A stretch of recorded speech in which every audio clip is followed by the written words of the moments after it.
Many thanks for joining today's the news at this hour. I am Richard Alechinwanyebe. The headlines. President Tinubu pledges stronger Nigeria-Colombia ties. FCT Minister Nyesom Wike urges Goodluck Jonathan not to succumb to pressure to contest the 2027 presidential election. And on business, FCT residents emphasize need for constant exercise relaxation as means to preventing sudden death from stress and improved productivity level. Now, the news in detail. President Bola Tinubu has reaffirmed Nigeria's commitment to strengthening international partnerships and aligning its foreign relations with evolving global trends in trade, politics, and culture. The president gave the assurance while receiving Colombia's Vice President Francia Marquez at the State House in Abuja.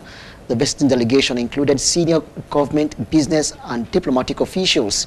President Tinubu said global economic volatility and shifting international policies made it necessary for Nigeria to build new partnerships for shared prosperity. He stated that agreement recently signed with Brazil on aviation and consular matters would be replicated with Colombia to further boost bilateral relations. He urged Colombian business leaders to explore opportunities in Nigeria's oil and gas sector, as well as agriculture, pointing out that the country's youthful and growing population offers a large market and skilled workforce. The president also expressed confidence that the outcome of the meeting with the Colombian delegation had already strengthened business and diplomatic cooperation between both nations. Now, the Minister of the Federal Capital Territory, Barrister Nyesom Wike, has urged former President Goodluck Jonathan not to succumb to pressure to contest the 2027 presidential election. Barrister Wike, who spoke during a monthly media chat, said those pushing Jonathan into the race are the same people who betrayed him during the 2015 general elections. Our correspondent, Usman Katun Umar, tells us more. Speculations have been rife in recent weeks that former President Goodluck Jonathan may return to the People's Democratic Party to seek the party's presidential ticket in 2027. But in a media chat in Abuja, FCT Minister Barrister Nyesom Wike dismissed the idea, insisting Jonathan should continue to play his role as an elder statesman. I respect Jonathan very well. I know he does the role as an elder statesman and somebody the international community respects, and I think he will continue with that. These people who are weighing Jonathan, what is their strength? Are they not the same people who played him game in 2015? Some of these people, I see what I don't like is people who are trying to play to the gallery. Barrister Wike told journalists that the former president commands global respect in his current role and should not allow politicians, whom he accused of working against him in 2015, to drag him back into partisan contests. The minister also warned the PDP against decisions that could worsen its internal crisis. He criticized suggestions that former Anambra Governor Peter Obi be readmitted into the party, noting that Obi once described the PDP as rotten. To what? Bringing Obi to where? Obi to where? You want to kill the party the more? You want love? Obi that, I mean, you see, if somebody don't have characters, Obi that was abusing the party, that the party is rotten is this. So the party is good enough for you to come and run for, you see these people, ambition can make you even go to Satan's house. Barrister Wike stressed that while individuals are entitled to their opinions, the PDP must avoid choices that could deepen division ahead of the next elections. He further dismissed speculations about his own presidential ambition, making it clear that he would not run against President Bola Tinubu, who appointed him to office. Usman Katun Umar, ASO Television News. The Federal Capital Territory Administration has flagged off the construction of a multi-purpose sports complex in Abuja aimed at boosting youth development and promoting sports excellence in line with President Bola Ahmed Tinubu's renewed hope agenda. The event brought together key government officials, contractors, and development partners. Again, our correspondent Usman Katun Umar reports. The groundbreaking ceremony for the new multi-event sports complex in Abuja marks what officials describe as a milestone in sports development and youth empowerment in the nation's capital. Minister of the Federal Capital Territory, Barrister Ezenwo Nyesom Wike, said the project aligns with President Tinubu's 8th-point agenda of creating opportunities for young people. He stressed that world-class sporting facilities are essential to nurture talent and generate economic opportunities. The President, as one of the President's 8-point agenda, is to empower the youth, is to make sure that the youth are active, generate employment, generate revenue making for themselves. If you look at the concept, it's very holistic. That's why we call it multi-sports events. It has everything you can talk about, any kind of sports. And so we encourage our youth to take advantage of this. Although government will not run it, we will go to partnership with private individuals to see how we can run and maintain it.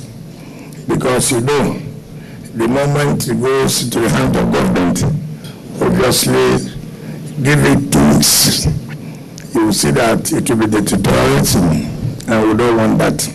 Also speaking, the Minister of State for the FCT, Dr. Maria Mahmood, described the project as a legacy initiative that would benefit future generations. We are shaping a legacy that would outlast all of us. And we pray, if this project is being completed, it will shine as a symbol of opportunity, unity, and excellence for our unborn generation to come. For all our distinguished guests, the media people, our well-wishers, we appreciate you all for all you've been doing to us, for the belief you have in us, for the support, patience, and words of encouragement. On their part, the contractors, Tagwe Limited, assured that the sports center would meet international standards and serve as a hub for both recreation and competition. The complex is expected to host a wide range of sporting activities including football, basketball, volleyball, lawn tennis, squash, and athletics. Officials say the project is scheduled for completion by June next year, ahead of President Tinubu's 3rd anniversary in office. With this flag off, Abuja looks set to join the League of Cities with world-class sporting infrastructure, opening fresh opportunities for talent discovery and youth empowerment. Usman Katun Umar, ASO Television News. The federal government says it has welcomed the landmark judgment of a district court in Finland, which on Monday sentenced Simon Ekpa, a self-styled pro-Biafra agitator, to 6 years imprisonment for terrorism offenses. A statement signed by the Minister of Information, Culture and National Orientation, Mr. Mohammed Idris, and sent to newsmen, said the ruling stands as a watershed moment. He also said that the judgment was for the countless innocent Nigerians whose lives and livelihoods have been brutally disrupted by the reign of terror incited and financed by Ekpa and his collaborators. The minister disclosed that the judgment by the Finnish judiciary has not only vindicated Nigeria's consistent position on this matter, but also sent a clear signal to extremists everywhere that the world is watching and justice will catch up with those who seek to destabilize societies through terror. He advised all those who, under the misguidance of Simon Ekpa and others, have taken up arms against their fatherland to immediately lay down their arms and embrace the path of peace. Similarly, the Chief of Defense Staff, General Christopher Musa, has welcomed the conviction of pro-Biafran agitator Simon Ekpa by a Finnish court, describing it as a major step in the global fight against terrorism. The court found him guilty of participating in acts aimed at re-establishing an independent state in Nigeria's Biafra region, which was briefly independent in the late 1960s. General Musa said the judgment was a landmark victory that demonstrated the commitment of the international community to holding sponsors of terrorism accountable, regardless of their location. He stressed that no individual or group undermining Nigeria's peace and security would find refuge anywhere in the world. The defense headquarters, through its spokesman, Brigadier General Tukur Gusau, also noted that the ruling affirmed global cooperation in combating terrorism and violent extremism. The federal government has sought sustainable solutions to Nigeria's health financing challenges to achieve universal health coverage, as the current health spending in Nigeria is inadequate. The Coordinating Minister of Health and Social Welfare, Professor Mohammed Ali Pate, in his keynote address at the National Dialogue on Health Financing in Abuja on Monday, noted that Nigeria's health transformation depends on synergy among civil society, development partners, private investors, and sub-national governments in collaboration with the federal government, whilst by the federal government, by states, and by better organizing the other sources of financing, and that we protect the most poor and the vulnerable in our population. If we can solve that or answer those questions, I believe we will begin to have a healthier health market that will see this country through this development phase as it grows and becomes a more prosperous country. This policy dialogue will leapfrog a nationally supported reform agenda focusing on increased domestic health financing, exploring innovative mechanisms, and optimizing resources and ensuring transparency. Let us bring forth innovative ideas, share best practices, and forge partnerships that will translate our collective aspiration into tangible realities. This government has made equity a cornerstone of what it is doing. And that's why we started the program on emergency obstetric care for women. And so far, over 10,000 women have benefited from that in less than 1 year of program implementation. And secondly, with the obstetric fistula, these are women, they do not die, but they develop bad complications in childbirth. And about 3,000 women so far have been treated across the 20 centers nationwide. While speaking further, Professor Pate said for decades, Nigeria's health sector has been underfunded, as families bear nearly 70% of healthcare costs out of pockets. Professor Pate outlined the 4 pillars of Nigeria's health strategy, which includes governance, expanding and improving population health outcomes, unlocking the value chain, and enhancing the resilience of the health system. He noted that a compact between the government, private sector, civil society, and development partners is necessary to guide how they interface with each other. The minister expressed his commitments to finding solutions to Nigeria's health financing challenges and thanked partners for their support. The national dialogue with the theme, Reimagining the Future of Nigeria's Health Financing in Nigeria, aims at building sustainable health care solutions and ensuring universal health coverage for Nigerians. The Minister of Transportation, Said Ahmed Al-Khali, has lauded security agencies and stakeholders for their diligent efforts in ensuring safety and restoring infrastructure after the Abuja-Kaduna train derailment on August 26th. Following an on-site inspection, Al-Khali confirmed that work is progressing well and expects the damaged railway tracks to be fully restored within 10 days. He acknowledged the support from President Bola Ahmed Tinubu and commended the National Railway Corporation staff and partners, including CCECC, for their round-the-clock efforts in clearing the accident scene and moving the locomotives and coaches. He said 4 out of 8 coaches have already been relocated, with plans to remove the remainder within 48 hours, weather permitting. The minister emphasized that the affected railway section is about 150 meters long, and repair work on sleepers, pallets, and trucks is underway to resume normal operations swiftly. He also stated that the investigation into the cause is ongoing and pledged to implement measures to prevent future incidents. Now you are watching ASO Television News. Don't forget that you can watch us live on DSTV channel 392, StarTimes TV channel 127, and on Free TV, look us up on channel 507. On the UHF band, we are on channel 38. Now, still to come, Minister of Interior Dr. Tunji Ojo launches the ministry's electronic records and archiving system, declares that the ministry is now set to operate mobile and on-the-move offices. Don't go away. We'll be right back.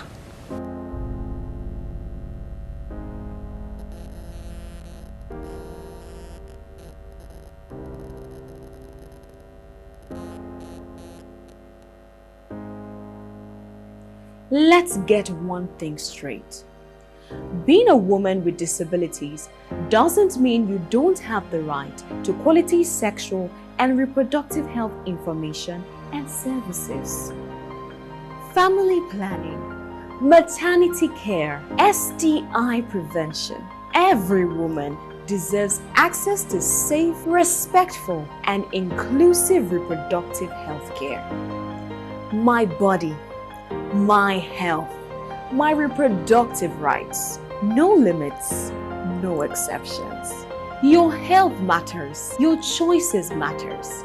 Get informed, get care, and take charge of your future.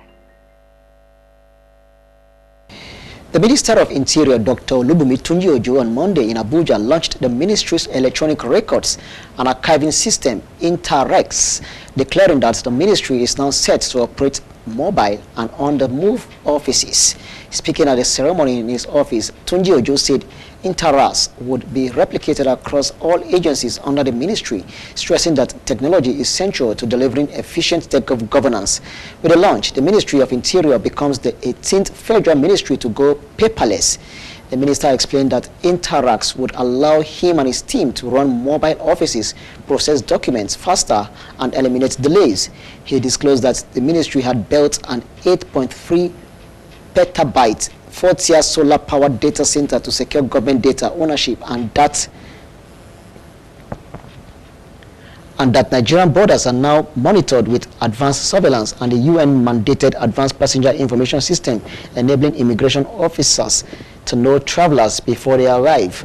He credited President Bola Tinubu for backing the reforms, commended the Permanent Secretary, Dr. Magdalene Ajani, directors and staff of the ministry, as well as head of the Civil Service of the Federation, Mrs. Didi Esther Walson-Jack, who performed the formal launch.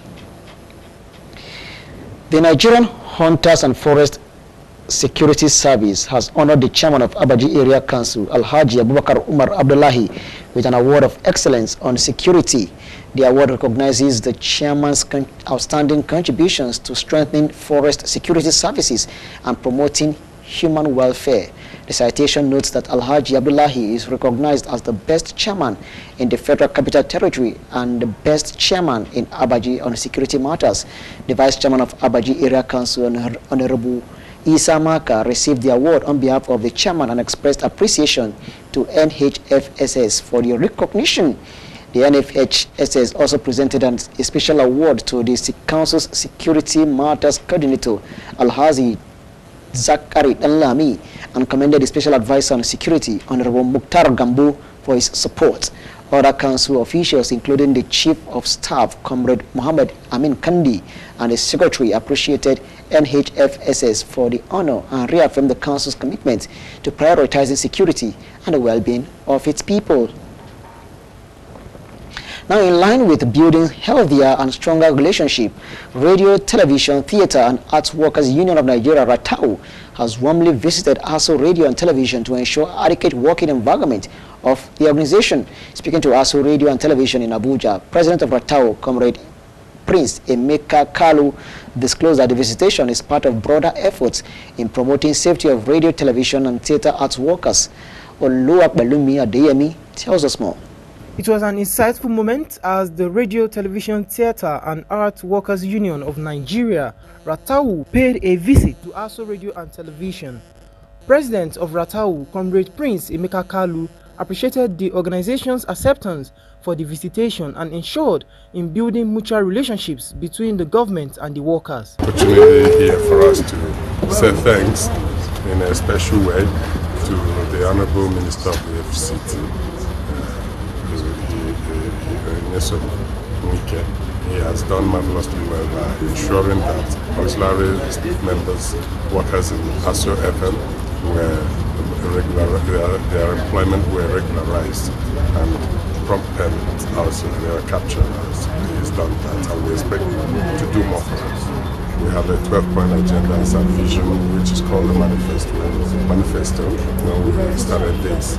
But now we are achieving them gradually because we've just kick-started. We'll ensure that every member of RATAU turns out happy and happier than he was before we came on board. So when we promote, we encourage excellence, encourage hard work, and promote excellence. Speaking also during the visitation, the acting managing director, ASO Radio and Television, Mr. Akinwumi Ajibola, appreciated the union for the visitation and positive contributions to the organization. Ratawu organized a press conference on our behalf, sponsored, paid for everything, and I want to tell you that press conference yielded fruitful results. Because became a point of reference by the administration when they see media trying to speak on the behalf of their ones, they don't joke with it. So it was part of what really helped us to get out of it. So we are thanking you, sir. Your union is doing very well. You are representing members very, very well. Acting Chairman, ASO Radio and Television, Mrs. Deborah Zaka, emphasized that beyond the visitation, the meeting held has built stronger relationship with both the union and ASO Radio and Television.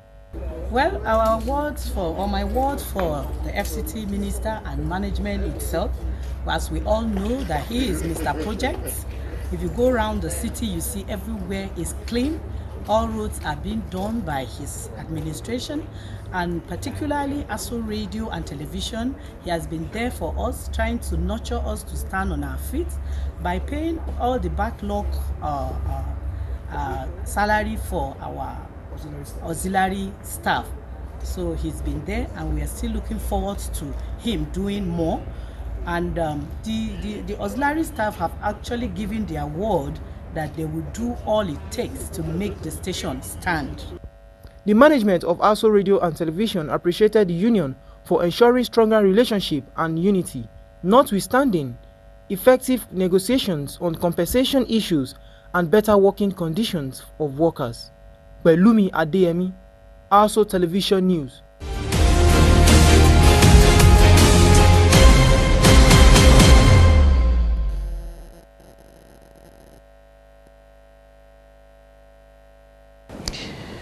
Some residents of the Federal Capital Territory have acknowledged regular exercise in the form of get-together as a means to reducing stress and increasing productivity level and economic development. This is the backdrop at the celebration of God's faithfulness by some parents in Abuja for the gift of children and good life. Our correspondent Ile Eimeje was there and files in the report.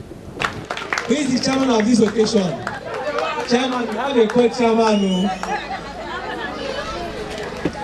Born on the 3rd of June 2015, Excel is a lively young boy in grade 5 at Aviation City International School, where he serves as a class representative.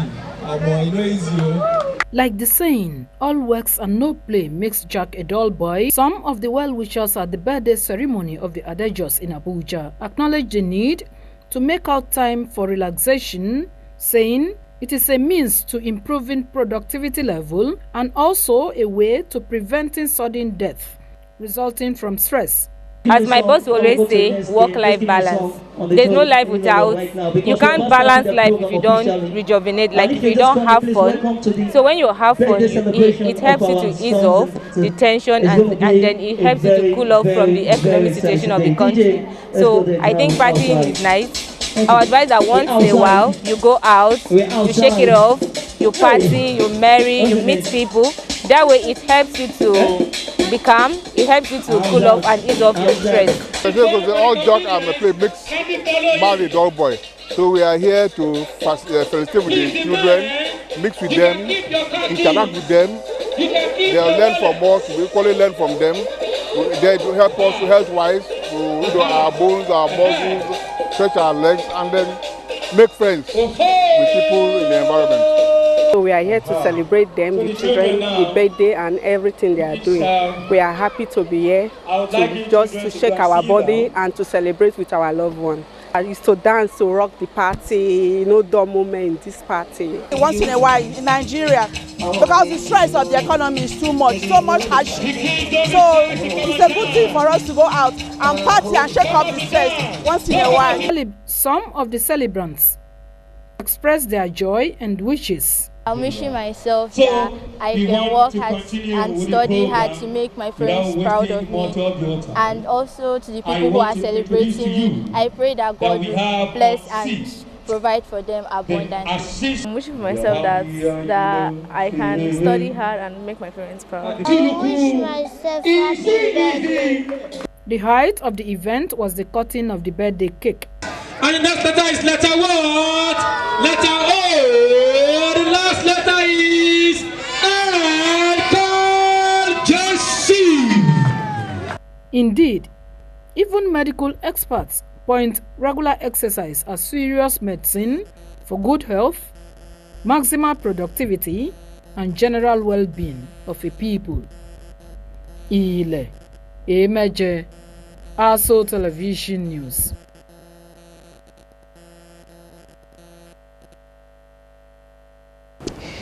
Now, the chairman of Kwali Area Council and chairman of the Association of Local Governments of Nigeria, ALGON, in the Federal Capital Territory, FCT, Mr. Danladi Chia, on behalf of all FCT Area Council chairmen, condole with the family, friends, and colleagues of the late Mrs. Grace Adayilo, the head of the FCT Civil Service, who passed away on Monday, September 1st, 2025.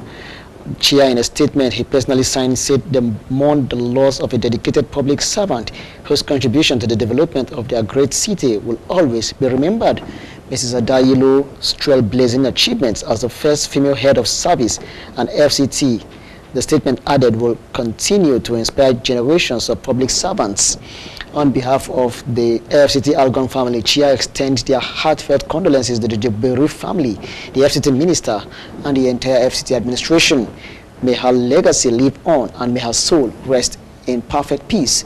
They pray that God grants her family the fortitude to bear this irreparable loss, promising to continue to draw inspiration from her remarkable life and service to humanity. And that does it all on the news. But before we go, a recap of one of our major stories. I told you that President Bola Tinubu has reaffirmed Nigeria's commitment to strengthening international partnerships and aligning its foreign relations with evolving global trends in trade, politics, and culture. I am Richard Alechinonyebe. Many thanks for watching. Good afternoon.